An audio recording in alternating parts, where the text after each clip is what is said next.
atmalar, yəni artıq kompliklər gedirsə, məsəl üçün kalsivat yaranırsa, divarında sərtləşmə, uca bax bu kistadan biraz qorxulur.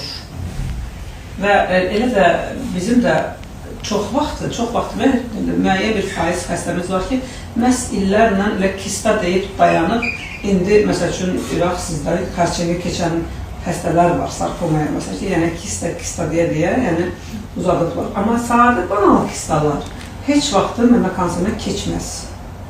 Yəni onlar çox stabil, yəni bütün süxtəzlərində olan, hamıda olan, yəni bütün qadında tapılan bir şeylərdir. Dolayısıyla sizin 2022-ci ildəki uzunca əsasən sizə xişəmət lazım deyildi. Ki, hamısını təmizləyək, bizə də pasiyent gəlir ki, məndə məsələn kista var, məsələn 3 milli, 5 milli, tutublar təmizdir. Onun təmizləmənin bir olmaz, heç mən onu təmizləmərəm ki, günahdır, yəni Allah qarşısında sonra cavab verir.